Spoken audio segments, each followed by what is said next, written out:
Salut, c'est Jean Rivière et aujourd'hui on est avec Johan et Irina qui travaillent dans quoi? Vous faites quoi en fait sur le web? Salut Jean. Salut Jean.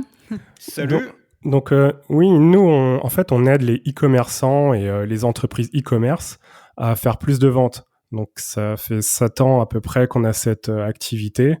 Donc, c'est principalement de l'accompagnement, du coaching pour aider les e-commerçants à dépasser des paliers de chiffre d'affaires. Donc, on gère aussi plusieurs sites e-commerce pour des clients. Nous, on est surtout focus sur le marketing, sur les ventes. Et eux, les clients, de leur côté, en fait, ils s'occupent plus de créer, de fabriquer les produits et donc après, préparer les commandes, envoyer les produits. Donc, principalement, nos clients sont des boîtes dans l'industrie, des artisans, des marques. Ok, et vous avez des petits entrepreneurs aussi du web qui font de l'e-commerce ou c'est uniquement des plus grosses boîtes? Ouais, on a un peu de tout, mais c'est vrai que c'est principalement des marques, des artisans et ouais, des boîtes dans l'industrie. Ok, et à côté de ça, vous faites un podcast depuis un moment déjà? Ça fait combien de temps? Oui, on fait un podcast e-commerce geeks. On a commencé l'année dernière, je pense au printemps. En fait, on écoutait pas mal de podcasts nous-mêmes et on trouvait que c'était un format intéressant qui permet d'apprendre pas mal de choses et aussi de faire des choses en même temps qu'on écoute le podcast. Et donc, comme on ne trouvait pas vraiment des podcasts francophones de l'e-commerce, on s'est dit, tiens, on va créer e-commerce geeks pour partager un peu notre expérience de l'e-commerce et aussi échanger avec des e-commerçants, les aider, leur donner les méthodes et les outils pour accélérer leur croissance. Et Ouais, récemment, on a fait aussi beaucoup d'interviews, dont celui avec toi. oui, il y en avait un, moi j'avais écouté, enfin j'ai pas encore fini, mais de la personne là qui avait monté Feed, là, les fameuses, la nourriture en poudre, Oui. parce que j'avais commandé, alors pour le confinement, je m'étais commandé pour un mois de nourriture en poudre, mais ils l'ont toujours pas envoyé. Je pense qu'avec le confinement, il y a pas mal de gens qui doivent, qui doivent commander chez eux, mais il y a pas mal de profils intéressants, de choses intéressantes. Et pourquoi enfin vous me disiez que vous écoutiez vous-même des podcasts, vous avez fait un peu aussi des vidéos YouTube ou vous préférez vraiment être sur du son, sur de l'audio? Oui, mais en fait, on n'a pas encore fait du YouTube. Dès le départ, on s'est dit le format audio, c'est un format qui nous convient mieux parce que on n'aimait pas forcément montrer notre visage dès le départ. Et aussi, je trouve que c'est un format qui est un peu plus intime où on peut prendre le temps, on peut discuter et il y a une sorte de relation qui est plus forte, à mon avis, entre le podcasteur et ceux qui écoutent que, par exemple, avec une vidéo YouTube qui est très courte. Et aussi, je trouve que en ce moment, tout le monde se bat pour l'attention et c'est vraiment génial d'avoir quelqu'un qui est là et qui participe virtuellement à une discussion audio pendant 1 heure. C'est énorme.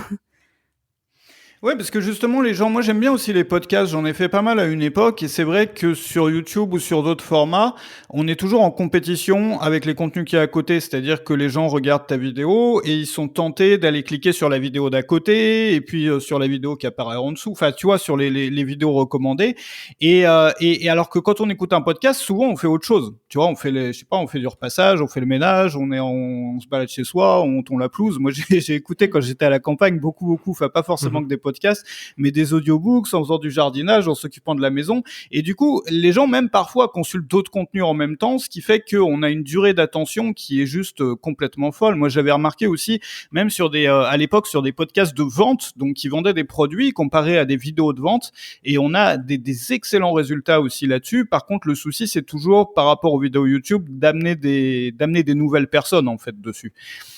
C'est toujours ce qui est plus difficile parce qu'on est moins découvrable. Qu'est-ce que vous faites comment vous pour amener des gens sur votre podcast?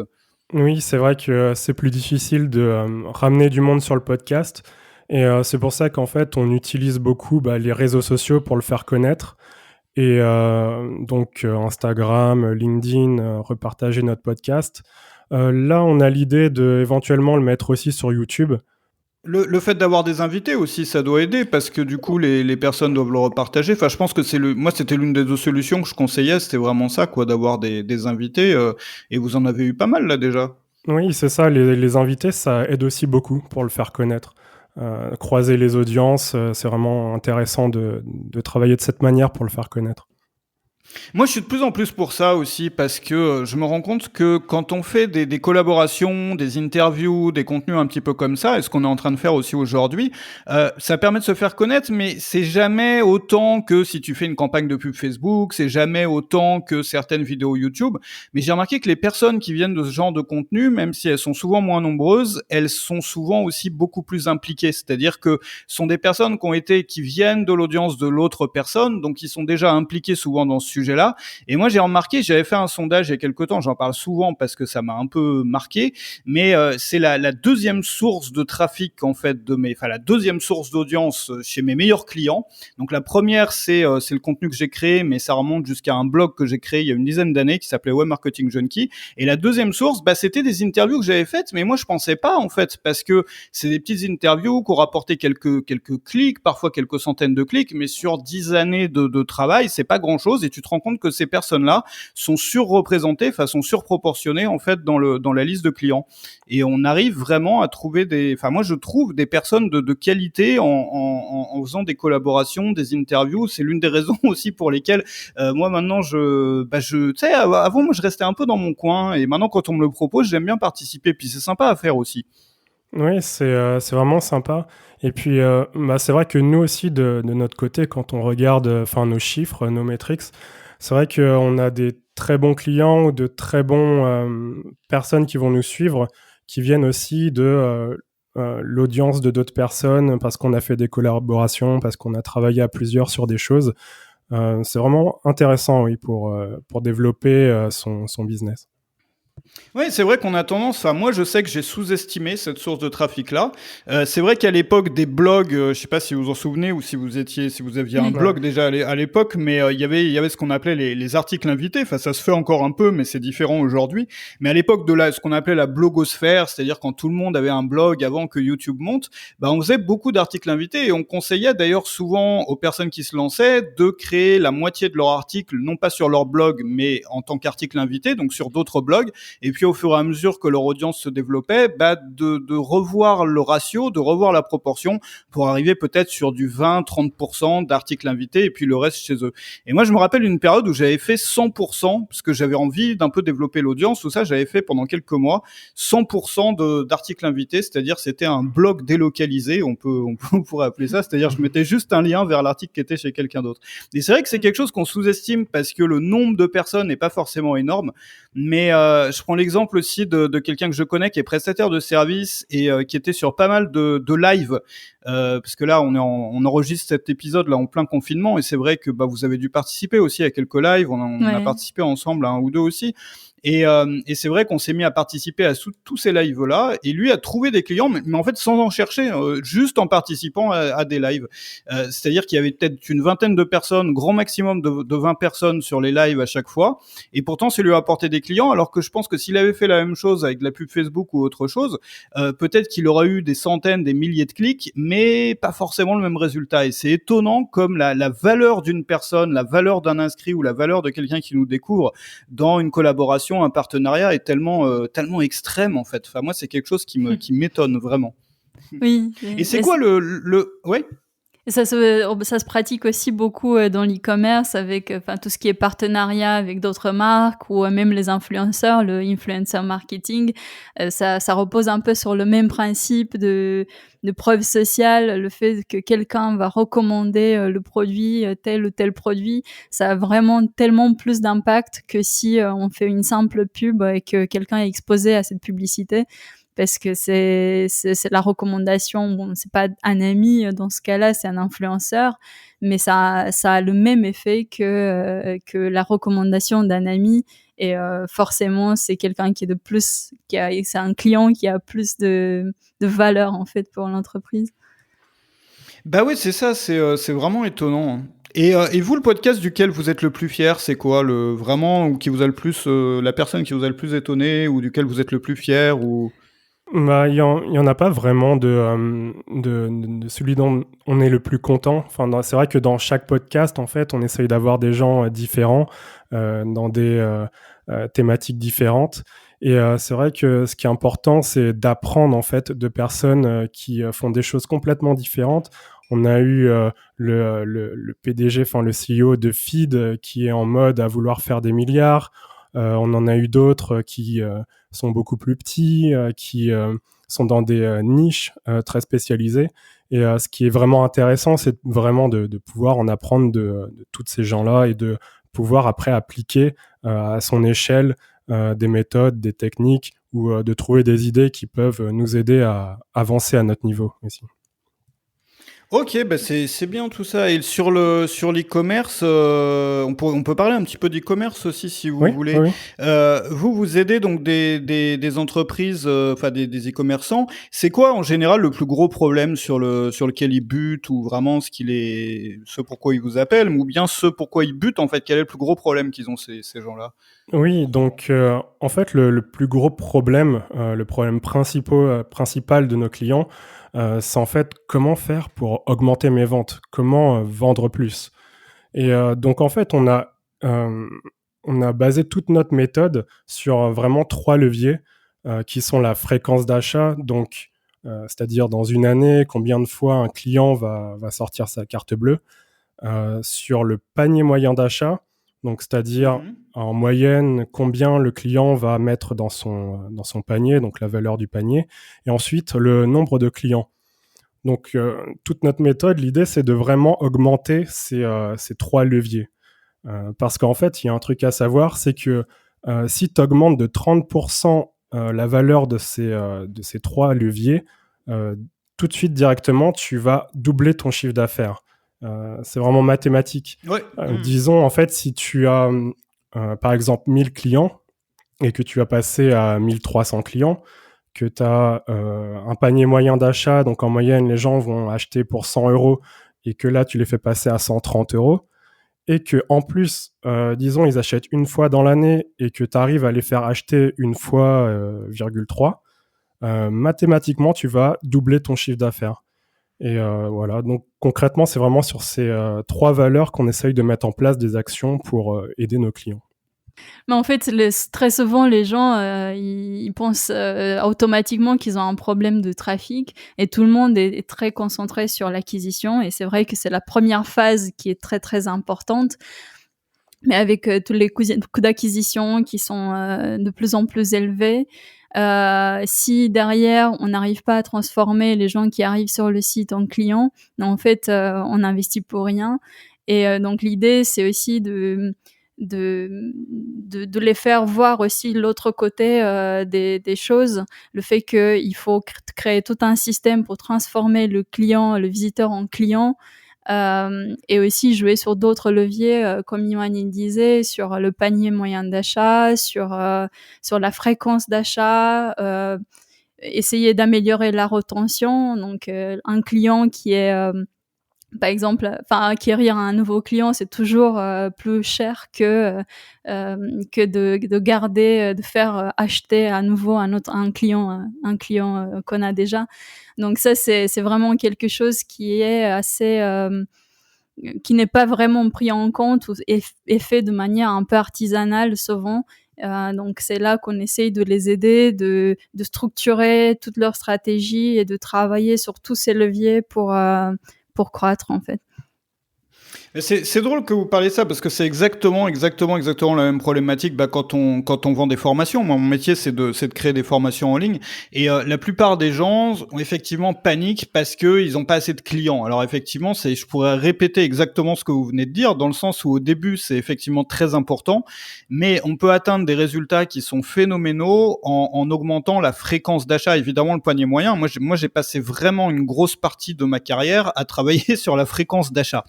Et je me suis rendu compte en fait en passant à, c'est pour ça que j'ai créé tellement de petites formations. Pendant beaucoup de périodes, j'en ai créé une par semaine.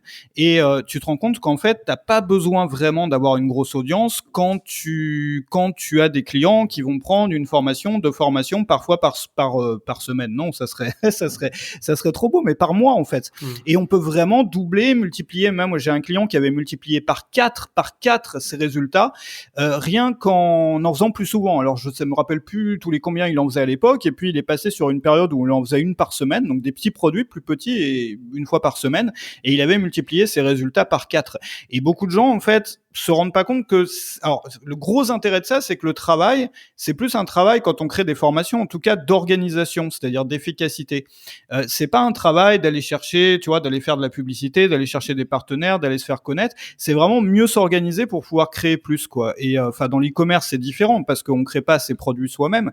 Mais dans notre domaine, c'est vraiment comme ça. Et moi, j'ai trouvé que c'était vraiment une façon, pas de tricher, mais c'est quand même un peu de la triche dans le sens où on n'a rien vraiment fait de plus, on n'a pas trouvé un seul client de plus, et rien qu'en s'organisant différemment, en plus on pourrait appeler ça plus un hack que de la triche, mais en hackant un petit peu son calendrier, sa façon de bosser pour être plus efficace, et ben on peut obtenir des résultats qui sont spectaculaires, quoi. Moi je l'ai constaté sur la fréquence d'achat. Alors le panier moyen, nous dans nos domaines, dans la formation, on peut l'augmenter aussi, mais il y a beaucoup de gens qui comment ça s'appelle, qui sous-estiment les résultats qu'on peut obtenir en augmentant la fréquence d'achat. Enfin, c'est juste dingue en fait. Ouais, c'est ça. Enfin, souvent le problème, comme tu le disais, c'est que pour beaucoup de gens, en fait, ils se disent voilà, je veux faire plus de ventes, donc il me faut plus de clients. Mais souvent, c'est effectivement plus facile d'augmenter la fréquence d'achat et le panier moyen d'achat plutôt que de chercher à avoir plus de clients. Parce que avoir plus de clients, ça veut dire soit augmenter le trafic, faire de la pub, donc il faut avoir du budget, ça veut dire si on est sur une audience, il faut grossir son audience, ou il faut essayer d'améliorer les taux de conversion donc de ses pages de vente ou de son site. Enfin, c'est beaucoup plus difficile que augmenter un panier moyen d'achat ou une fréquence d'achat. Et qu'est-ce que vous conseilleriez à quelqu'un qui veut se lancer dans l'e-commerce aujourd'hui? D'ailleurs, par rapport à tout ce qui se passe en ce moment, au coronavirus, à ce qui se passe avec la Chine, est-ce que c'est, enfin, quel est l'avenir là de l'e-commerce? Qu'il y a beaucoup de gens qui paniquent en ce moment. Je sais qu'il y a beaucoup, tous ceux qui font du dropshipping notamment. Moi, j'en connais quelques-uns. Comment ça se passe? Comment vous voyez l'avenir de ce côté-là? Oui, c'est vrai que ceux qui font du dropshipping ou ceux qui ont des fournisseurs en Chine ont des difficultés en ce moment. C'est compliqué. Mais pourtant, 95, je pense, % des sites e-commerce fonctionnent toujours. Donc, je pense qu'il y a des choses à faire. Et je connais des personnes, des consommateurs qui avant ne faisaient pas trop d'achats en ligne, mais qui aujourd'hui vraiment prennent de nouvelles habitudes. Et je pense que c'est positif. Alors au début, c'est vrai qu'il y avait un peu la panique pour tout le monde, pour les consommateurs, mais à la fois pour les e-commerçants aussi, parce que on savait pas ce qui se passe. Mais depuis, les choses sont calmées, les gens ont un peu accepté la situation. Et on a vu vraiment la pente des ventes en ligne qui qui remonte. Donc on le voit aussi avec nos partenaires. Il y a une bonne partie d'entre eux qui ont commencé à augmenter leur investissement dans le digital parce qu'ils ont des boutiques qui ont fermé. Et ce qui est bizarre, en fait, c'est que même on le disait, je pense, dans un des épisodes du podcast en début d'année, c'est qu'on essayait d'encourager en début d'année les e-commerçants un peu de diversifier leur stratégie et ne pas oublier tout ce qui est présence physique, pop-up, magasin. Et là, c'est vrai qu'avec le Covid, tout est renversé. Bah ouais. Et que finalement, pour beaucoup d'entre eux, c'est l'e-commerce, les ventes en ligne, c'est la seule source de revenus. Mais je pense qu'avec cette crise, une des bonnes choses, des choses positives qui vont en sortir, c'est que d'un côté, les consommateurs vont prendre l'habitude de commander en ligne des produits qu'ils n'auraient pas commandés avant. Et d'un autre côté, pour les e-commerçants, déjà, il y en a beaucoup qui vont se lancer. Peut-être maintenant, il y a certainement des opportunités dans certains secteurs. Et puis les autres qui ne l'ont pas fait jusqu'à maintenant, ils vont réaliser le potentiel que l'e-commerce a. Et donc, j'espère que voilà, ils vont faire ça à un autre niveau à partir de maintenant. C'est une bonne idée de se lancer dans l'e-commerce aujourd'hui pour quelqu'un qui démarre ou pas? C'est vrai que maintenant, c'est pas forcément une très bonne période, mais c'est vrai que, en tout cas, moi, je conseille, en fait, quand on se lance dans l'e-commerce, c'est de créer une vraie marque, quelque chose à soi, plutôt que de créer un site sur lequel on va vendre les produits des autres, qu'on va chercher en Chine ou je sais pas où. Je trouve que c'est toujours plus intéressant de créer soi-même ses produits, de les faire fabriquer, de créer une vraie marque avec une vraie personnalité à soi. Et je pense que sur le long terme, avec cette démarche, on peut aller vraiment beaucoup plus loin que de vraiment chercher à faire un site où c'est pas ses produits et où c'est dès qu'il y a une crise ou quelque chose, on est le premier à passer à la trappe, quoi. Bah, c'est un peu pareil dans la création de contenu, hein. C'est rigolo parce que c'est exactement la même chose. Mais on le voit par exemple au fil des dernières années, peut-être des 5 dernières années, en France, il y a eu beaucoup de belles marques qui se sont créées. Je pense à des choses comme le slip français ou comme d'autres. Enfin, il y en a pas mal dans le domaine de l'habillement, mais des marques un peu pas forcément artisanales, mais qui ont vraiment une identité, vraiment de marque vraiment très définie, où on voit les personnes qui travaillent dedans, où c'est du et ce genre de choses, forcément, enfin, c'est un peu comme quand tu fais du contenu, quand tu fais des vidéos ou autre chose, et que tu crées tes propres produits, ou bien que quand tu fais toujours de la promotion pour de l'affiliation ou pour un produit qui t'appartient pas. Je pense que c'est, en termes de durabilité, finalement, c'est le jour et la nuit. Enfin, nous, on le voit dans nos métiers à nous, dans la création de contenu, de formation, etc. Je pense que c'est un peu la même chose, quoi. Oui, c'est vrai que t'as plus le contrôle quand c'est toi qui crée la marque.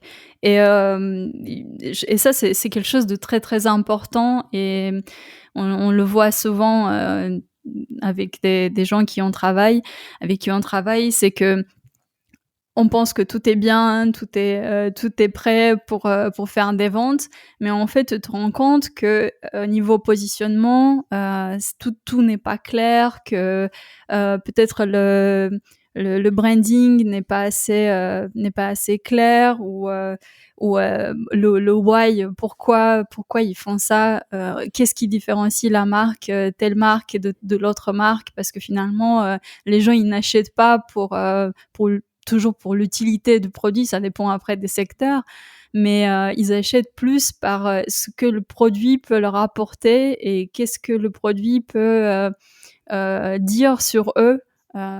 Ça peut être un statut social ou peut-être la façon dont eux ils se perçoivent. Il y a plein de choses en fait en termes de psychologie qui sont liées donc à la marque et au positionnement que l'e-commerçant a. Donc c'est pas toujours juste l'utilité du produit. Et là, d'ailleurs, on a reçu, parmi les dernières invités du podcast, on a reçu aussi pas mal qui ont vraiment une mission forte. Cette semaine, on va lancer un épisode avec Fago. En fait, c'est une marque de vêtements, enfin pas de vêtements, de mode, qui plante un arbre pour chaque article vendu. Et ça, ils l'ont défini dès le départ. Ils ont commencé avec une mission écologique derrière. Donc c'est des marques qui commencent dès le départ. Ils vont se dire bon, je vais faire des baskets, mais je vais pas faire n'importe quel type de basket. J'ai une mission qui est plus grande que juste la vente de produits.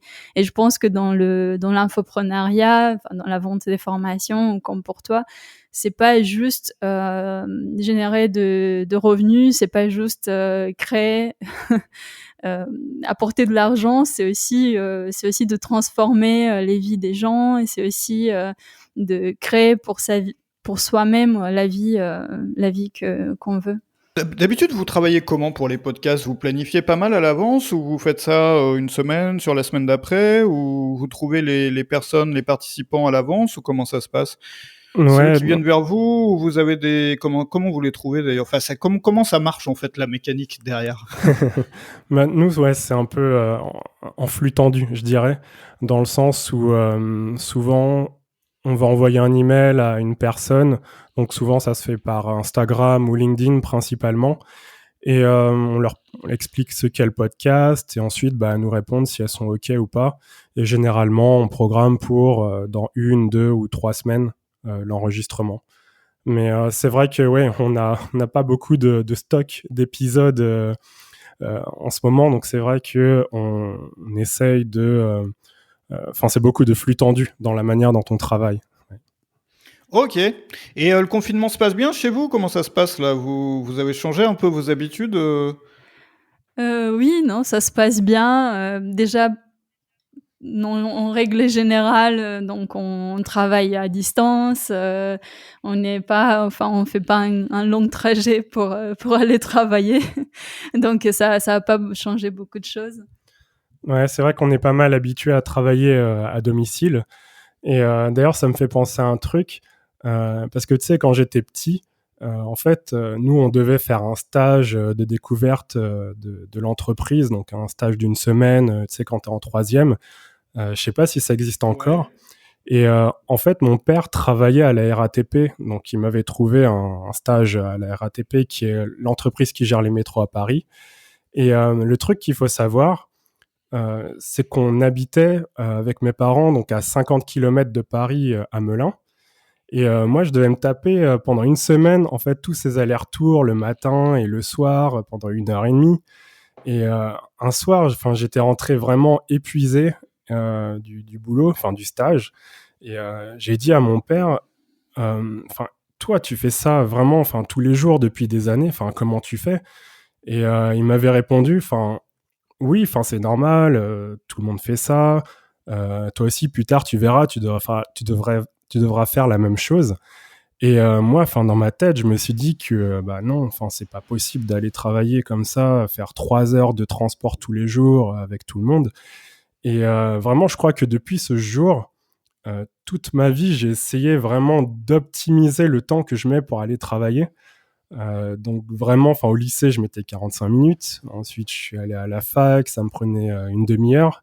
Après, je suis allé à Paris, habiter à Paris, et du coup, j'ai choisi l'école de commerce, qui était vraiment à 15 minutes d'où j'habitais. C'était vraiment un de mes critères, même si c'est un peu débile, mais c'est un peu comme ça que j'avais fait le truc. Et je pense qu'aujourd'hui, j'ai vraiment atteint le dernier niveau, le niveau ultime, où je mets vraiment 30 secondes à aller à mon bureau, qui est à 2 pièces plus loin de ma chambre. Et c'est vraiment une façon de travailler que j'adore, pouvoir être chez moi, tranquille, travailler avec mes clients. Et du coup, le confinement, ça me change pas beaucoup, ça nous change pas beaucoup dans notre vie, en fait. Et là on est en Roumanie parce qu'on en fait beaucoup d'aller, enfin on est un peu entre la Roumanie et la France. Moi je suis d'ici, Yoann il, il a un peu adopté le pays ici. Et oui, ça fait quelques années qu'on fait des allers-retours et puis on a un peu des bases dans les deux pays. Puis bon, voilà, pour l'instant, enfin, on était là et là, c'est quand le confinement, enfin, ils avaient annoncé, d'ailleurs, on allait rentrer en France, et ils avaient annoncé le confinement, je crois, le jour avant de partir. Ah oui. Et on s'est dit non, bon, on reste ici parce que ça avait, la situation, elle avait l'air un peu compliquée en France, donc voilà, on est là. Puis toi, tu connais parce que t'étais ici Bah oui, aussi, oui, hein. oui, moi c'était mon premier pays d'expatriation en 2004.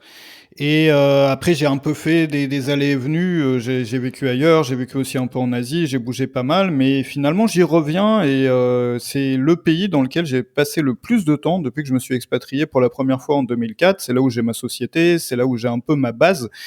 Et vous êtes tombé comment dans le web, en fait? Ça s'est passé comment dans l'e-commerce, dans le web? C'est quoi votre histoire d'origine? Comment vous êtes tombé là-dedans, en fait? Ouais, alors faut vraiment remonter à la genèse, parce que c'est vrai que moi, je suis un peu geek, en fait. J'ai toujours été fasciné par les ordinateurs, par la valeur que ça peut apporter. Et j'avais créé, en fait, mes premiers sites en 2001 au collège. Tu vois, avec mes potes, on passait nos week-ends à Ouais. décortiquer le HTML des sites, à comprendre comment ça fonctionnait, pour créer nos propres sites. Et du coup, au lycée, j'étais un peu... j'étais un peu, si tu veux, le dealer de sites pour la famille, pour les amis. Si tu voulais un site, fallait demander à Johan.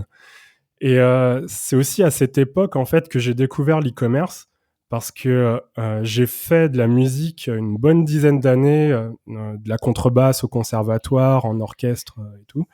Et à côté de ça, en fait, je jouais avec des groupes. Et en fait, on a été amené à sortir des albums. Et à cette époque, on n'avait pas de label, on n'avait pas de canaux de distribution. Et c'est venu en fait assez rapidement, assez naturellement, je veux dire, de créer une boutique e-commerce pour vendre de la musique, pour vendre nos albums. Donc c'est vraiment comme ça que je suis tombé dedans, que ça a commencé. Puis ensuite, un peu comme moi, en fait, moi j'ai commencé aussi pareil en faisant des sites web. C'était vraiment ça, j'étais aussi le geek du coin là qui faisait les sites web. C'était un peu pareil, ouais. Ouais. Et puis, je faisais pas des sites quand j'étais ado. Mais bon, quoi, à l'époque, je pense on apprenait du Turbo Pascal et de C++ au lycée. Mais en fait, je suis arrivée dans le web via le marketing. Dès mon premier job en Inde, je faisais déjà du marketing digital en 2008. Et après, suite à mon master en marketing, j'ai fait un stage dans le web marketing. Et c'était un stage qui était génial parce que on m'avait confié plein de choses. On m'a dit, voilà, toi t'es consultante, t'es pas stagiaire, voici tes projets. J'avais travaillé avec des équipes dans le monde entier pour créer plein de sites pour plusieurs marques en fait. J'étais chez Lafarge à l'époque. Et j'ai tellement kiffé que après c'est vraiment devenu une passion, le marketing sur le web. Et ça fait déjà presque 2 ans que je suis dedans. Et après j'ai enchaîné plusieurs missions en tant que consultant ou de cadre dans des grands groupes. Mais vraiment, l'entrepreneuriat, c'est quelque chose quelque part dans le coin de ma tête. Et l'autonomie, la liberté, ça me manquait. Et j'y pensais depuis un moment et j'avais plein d'idées pour créer mon entreprise, mais j'avais pas vraiment franchi le pas. Et c'est là que je rencontrais d'ailleurs Johan, qui lui aussi, il avait un peu les mêmes idées qui rêvait aussi de se lancer dans l'entrepreneuriat. Oui, parce que c'est vrai que moi, à cette époque, en fait, je travaillais aux éditions Belin à Paris. Et elles sont surtout connues pour les livres scolaires. Ils ont aussi plusieurs magazines qui paraissent dans la presse. Et en fait, j'étais en charge du marketing pour plusieurs de leurs sites e-commerce. Donc, en gros, c'est mettre en place une stratégie d'acquisition de trafic, gérer l'email marketing, augmenter la liste d'emails, inciter les gens à acheter des livres, à s'abonner au magazine. Et c'est vrai qu'au bout d'un moment, en fait, on a une envie de prendre notre indépendance, de ne plus avoir de patron, de créer un truc à nous. Et moi, je voyais aussi passer en fait des factures de freelance et de prestataires à 4 ou 5 chiffres. Et on se disait que nous aussi, on peut le faire.